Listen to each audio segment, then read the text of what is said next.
Okay. Professional driver close course. Do not attempt at home. You ever get asked this at a corner? Hey baby, how much? Or how fast do you go? Well, the Arrma Infraction can answer those two questions at about $600 and with the right gear over 80 miles an hour. Does this mean this hooning truck is worth your cash? We're gonna take a look, review it in issue 39, and see if we can break it. How fast does this one go? We're definitely going to see.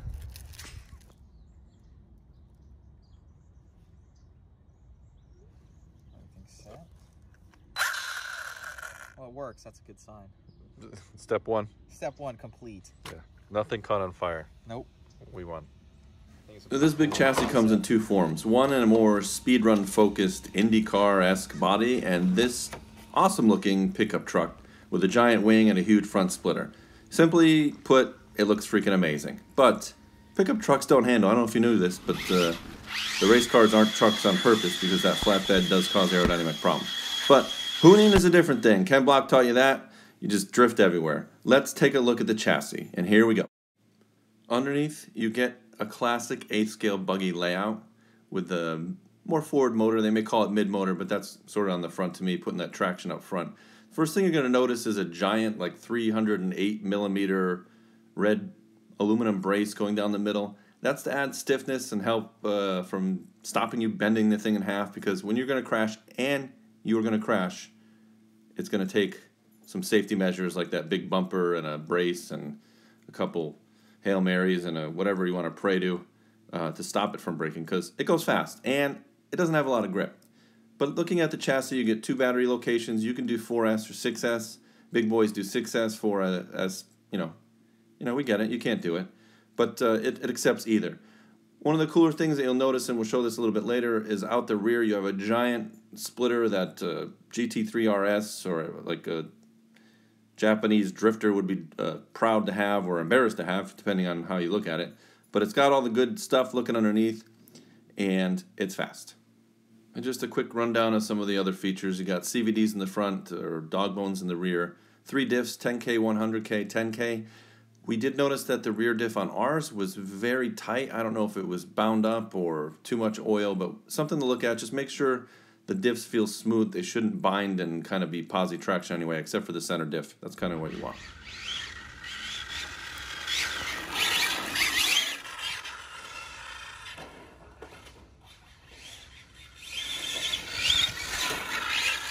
I always read things about aerodynamics and what speeds they're active, but on RC cars we've always felt that there's a dramatic effect of wings and spoilers and little canards on stuff when we're not going 150 miles an hour. The bottom of this chassis has aero channels, which also just look cool to look at on the bottom, but a giant rear splitter that should suck the rear end down and give you traction. So it also looks like you're part Wolverine, so if you want to scratch somebody's face, you got a little weapon. If you needed a big weapon, it's 1/7 scale because it's longer.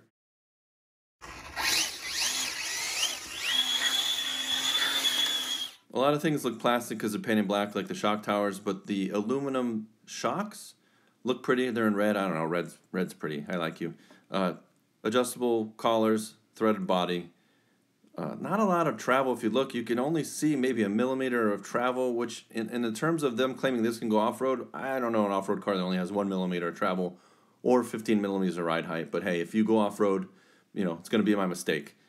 Plastic cap, you know, not too... You're going to upgrade that one because you blow that off if you hit too hard. Otherwise, suspension is a little stiff.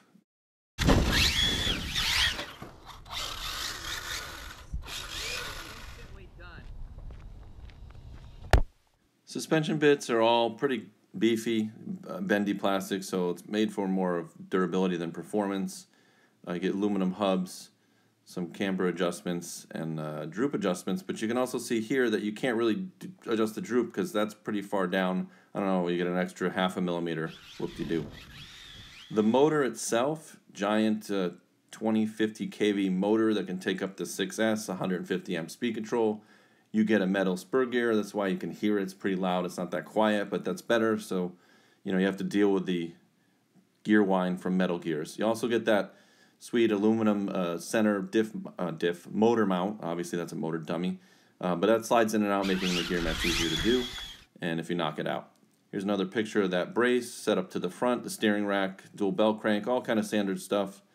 Nothing sticking out other than you can adjust the camber. So you do have a lot of adjustment to help the out-of-the-box handling, because that's kind of the one problem that I think is that this car relied too heavily on active vehicle control from Spectrum, that without it on, it drove honestly terrible.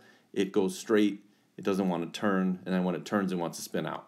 Even with a pro driver, not me, that other dude in there that was weird, he's technically a pro driver, and he didn't even look that great. So, not knocking anybody, but the tires a little hard too. But again, this is built to go 80 miles an hour and straight. Saying it can do two things is kind of a stretch. Throwing it off-road is even dumber to me. But hey, you can go off-road. We obviously did. You see us off-road all the time because it spun out into the grass. And if you have enough momentum, it gets through that grass. As fast as you can by here. Just don't hit the pole at the end. Which pole? Tree. The tree?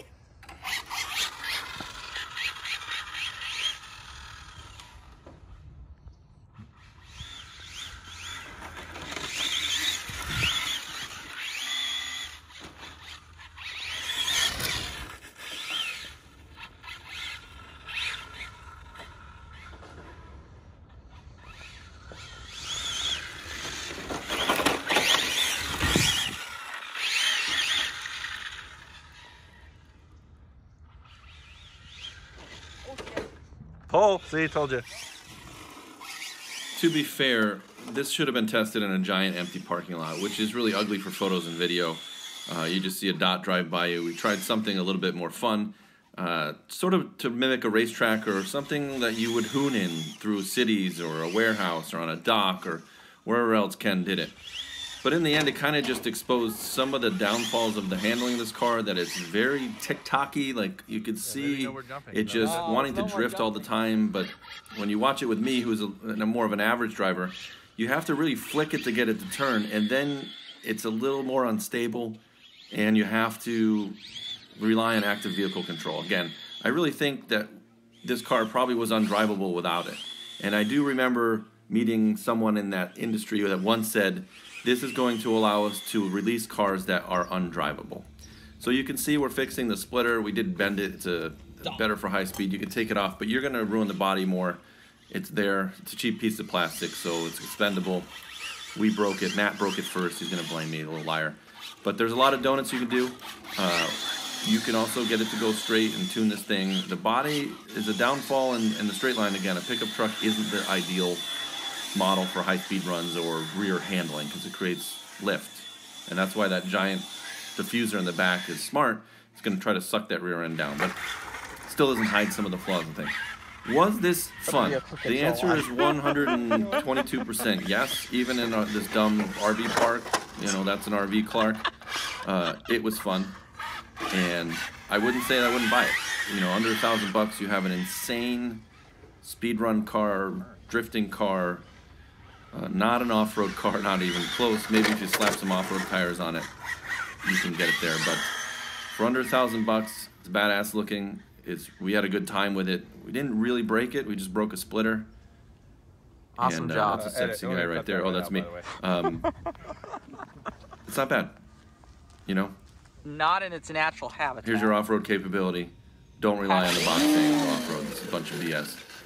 Issue 39. Subscribe, like, click, clap, clickety clack. Do something. Support us. Just watch the video. I don't know. Send me a letter in the mail. Call me. I'll talk to you. I probably won't answer. So just send me a text. No one answers your phone. Velocity RC Cars Magazine. Out.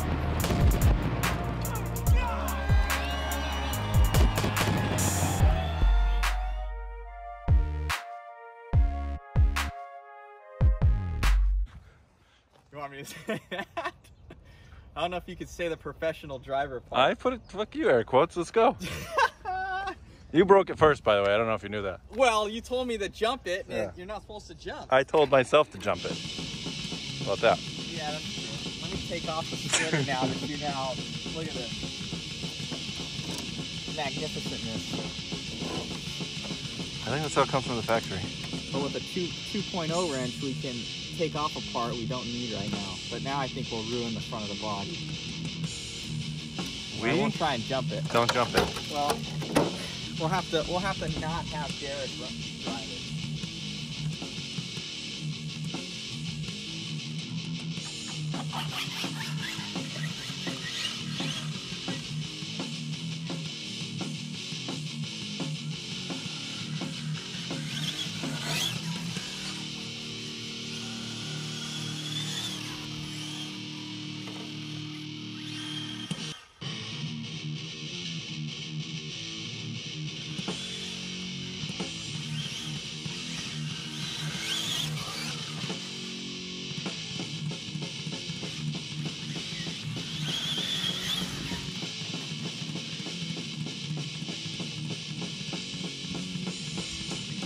Oh yeah, I wanted to make sure I get who's driving. That's you.